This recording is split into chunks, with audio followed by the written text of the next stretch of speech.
E nós temos também outro exemplo agora, só que esse na verdade é lá de Rio Claro, no interior de São Paulo. Temos algumas imagens para mostrar aqui. Esse é o pomar Estância das Frutas, que possui cerca de 3.000 variedades de frutas exóticas. Olha só, a gente pode ver um exemplo delas aí, né? Essa também é uma iniciativa que nasceu na família, de uma experiência conjunta entre pai e filha. Uma história bem interessante que a gente vai acompanhar agora. É sobre isso que eu converso com a Sabrina Sartori, que está lá em Rio Claro, no estado de São Paulo. Seja muito bem-vinda, Sabrina. Obrigada. Hoje a gente vai conversar, então, sobre a sua empresa, a Madame das Frutas, e toda a sua história, né? A história da sua família que começou com o seu pai cultivando frutas bem diferentes. Eu quero que você já comece contando essa história pra gente. Esse pomar já tem mais de 30 anos e hoje conta com mais de 3.000 espécies frutíferas. Lá nós temos frutas dos 5 continentes e dos 5 biomas brasileiros. Já virou uma tradição familiar e com essa tradição chegamos aqui na nossa linha de cosméticos. Muito bacana. Você seguiu, então, os passos aí do seu pai, né? Que você comentou há 30 anos já, nesse pomar, na ideia de cultivar frutas. O que motivou ele a buscar algumas frutas que são diferentes, dos 5 continentes, como você comentou? Na verdade, ele gosta muito de frutas, né? Meu pai é médico e sempre buscou uma alimentação saudável. Então, ele começou plantando e aí vai conhecendo amigos, vai fazendo uma rede de networking, vai trocando frutas. E aí, quando ele foi ver, se deu conta, já tinha chego nas 100 unidades, 200, 300 e hoje já estamos aí com 3.000 espécies. 3.000 espécies de frutas não é um número baixo. A gente tem que parar para pensar que cada uma delas tem as suas características, tem a sua forma de manejo, os próprios pés, né, também exigem cuidados específicos. E como começou a ideia de você transformar a produção dessas frutas, que poderiam ser comercializadas em natura, né, ou até mesmo para a produção de receitas para alimentação, em cosméticos? Como que vocês tiveram essa ideia também de transformar tudo isso na parte dos cosméticos? Na verdade, eu cresci nesse pomar. Então, para mim, essas frutas que para as pessoas são tão exóticas, tão diferentes, para mim era comum. E aí, por exemplo, no caso da pitaia, uma fruta que eu acho linda, acho saborosa, gosto muito dela, eu me deparei que não tinha nenhum produto com extrato de pitaia. E como eu sou uma pessoa muito vaidosa, foi quando eu tive o insight de falar, poxa, por que não? Aí eu acabei criando uma linha que eu mesma queria utilizar. E aí foi quando nasceu a nossa marca. Lá em 2013, é isso, né? Lá em 2013. A ideia a gente já teve antes até, né? Já em 2010, já comecei a estudar sobre as frutas, já comecei a pesquisar sobre as vitaminas, os benefícios dela na pele.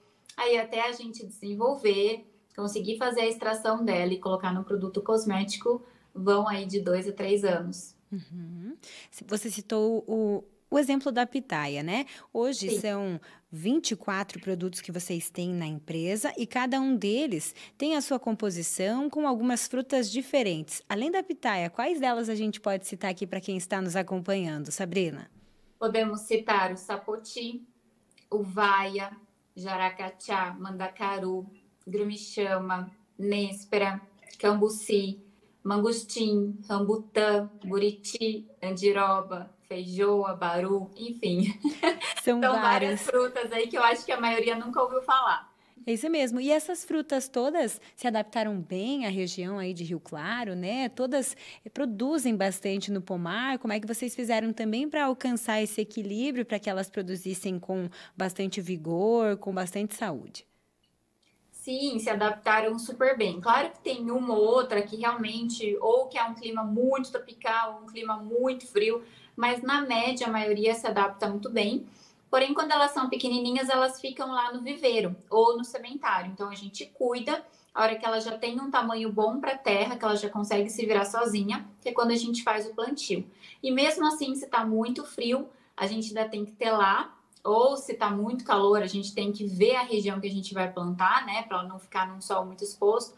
Então a gente vai remanejando e estudando a área ali na fazenda que a planta se adequa melhor. Então a gente vai fazendo esse estudo e aí no fim elas se adaptam, umas mais no sol, umas mais na sombra. E aí a gente vai cuidando aí com muito carinho. Isso é bem interessante. Vocês têm acompanhamento com algum profissional, algum engenheiro agrônomo que auxilia na produção também? Não, na verdade, meu pai gosta muito, né? Como ele é da área da biológicas, ele entende muito, estuda muito. Ele é autor de vários livros também. Já escreveu um livro de titular Uvaia, escreveu um que chama Grumichama, escreveu um que chama Frutas Brasileiras e Exóticas, e o último que ele lançou chama Frutas e Saúde.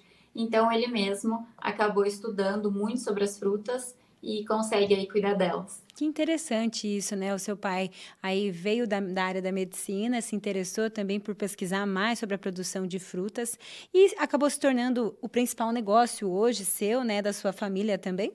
Sim. Eu que toco a empresa, né? Eu que acabei desenvolvendo e criando a empresa. Então ele fica mais com o hobby, que é o pomar, com as frutas dele, que é a paixão dele, e a minha paixão passou a ser o mundo dos cosméticos. Uhum, muito bem. Sabrina, eu acho que algo interessante que é bacana da gente destacar aqui é que lá em 2013 vocês também foram aí os pioneiros em utilizar do extrato da pitaia para a produção de cosméticos e os primeiros do mundo. É isso, né? Sim, porque quando todos os nossos produtos são notificados na Anvisa.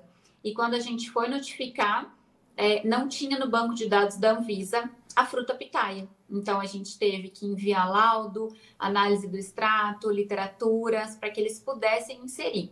Mas quando não tem no banco de dados da Anvisa, eles procuram também pelo banco de dados, que é o FDA nos Estados Unidos e o COSIN, que é na Europa.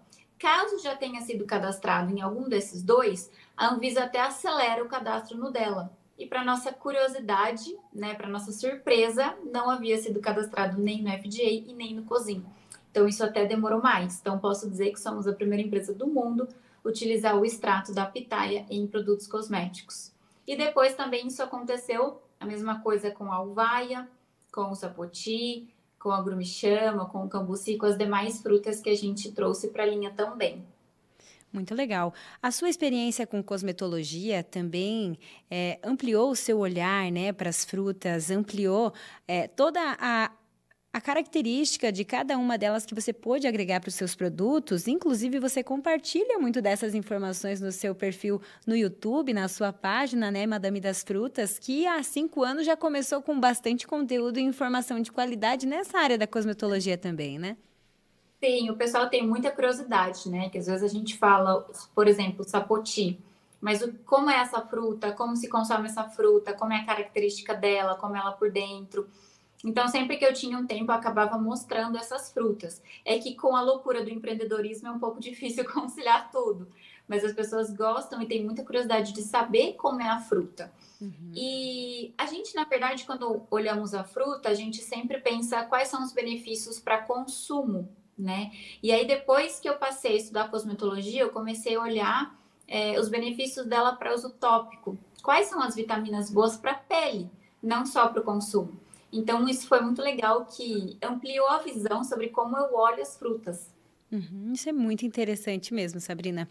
Não É, somente, não somente, por exemplo, as vitaminas, mas no caso a gente também trouxe uma linha de perfumaria, que é muito interessante, porque as frutas também são perfumadas, né? sim. Aí a gente lançou o nosso lip tint com o extrato da Pitaya Pink, para causar essa coloração, por exemplo, nos lábios. E agora esse ano a gente quer ampliar a nossa linha de maquiagem. Então, a fruta, ela não é só benéfica para a pele no sentido de vitaminas, mas ela também pode ser usada para perfumar, ela pode ser usada para colorir. Então, isso é muito legal, que lá no pomar eu começo a estudar quais frutas e quais características ficam legais para um produto cosmético. Que legal, que interessante de saber.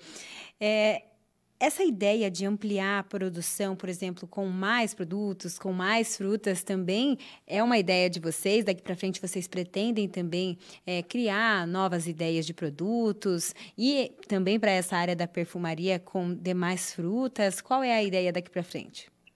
Sim, a ideia é ampliar. Hoje a gente pretende terminar o ano aí em torno de 30 produtos e depois, se Deus quiser, ter a nossa primeira loja física.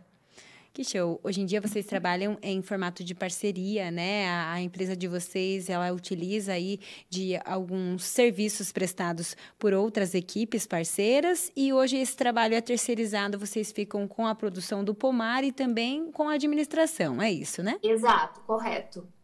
Toda a parte administrativa é nossa e a manutenção do pomar também.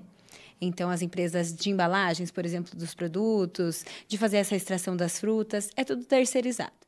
Isso, a gente buscou parceiros que são produtores dessas frutas, né? Exatamente para não levar o pomar à exaustão, porque lá é uma preservação.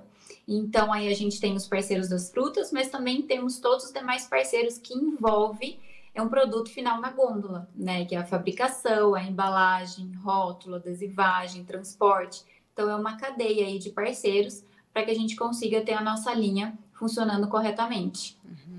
Sabrina, para a gente finalizar a nossa entrevista, que eu acredito que muita gente deve estar se perguntando como a produção de frutas mexe tanto com a sua sensibilidade também, né? O seu contato com os pés, a sua memória afetiva enquanto criança, crescendo no meio dessas árvores, né? O seu pai e a sua mãe também incentivando a você a lidar com as frutas, frutas exóticas e também o manejo da fruticultura no geral te fazem ter um contato diferente com a natureza, o que você também espera e acredita que as pessoas também possam valorizar mais esse lado da fruticultura?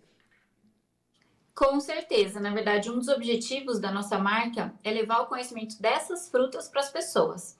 Por exemplo, a gente lançou a linha de uvaia, que é uma fruta brasileira da Mata Atlântica, e a maioria não conhece essa fruta. Então, passou a conhecer utilizando os nossos produtos. Fizemos aí um perfume de mandacaru, que é uma fruta brasileira do Nordeste, deliciosa, as pessoas também não conhecem. Então, nosso objetivo é levar perpetuar esse legado aí de uma preservação frutífera maior do Brasil e também fazer as pessoas conhecerem um pouco dessas frutas, né? Valorizarem o que é nosso, acabarem respeitando mais a natureza, né? Que está faltando muito isso. O fato de crescer no pomar, eu acabei adquirindo todo esse carinho pela natureza. Então, a gente acaba olhando com outros olhos. Muito legal. Sabrina, eu te agradeço demais por participar aqui com a gente, mas antes disso, também quero que você divulgue aqui as suas redes sociais, as redes sociais da Madame das Frutas. Toda a nossa linha, lembrando que é vegana e não testada em animais. O nosso site é www.madamedasfrutas.com.br. O nosso Instagram é @madamedasfrutas. Porém, no nosso site tem todas as nossas demais informações, como, por exemplo, telefone, WhatsApp, e-mail. E caso vocês não tenham anotado, o Instagram está lá também. É só clicar, cai direto na nossa página. A gente entrega para todo o Brasil e com certeza você vai receber com muito carinho na sua casa. É isso aí, muito bem. Tem QR Code na tela para quem quiser ser direcionado lá para o site da Madame das Frutas. E a nossa equipe toda agradece a participação da Sabrina aqui com a gente e até a próxima. Eu que agradeço. Obrigada.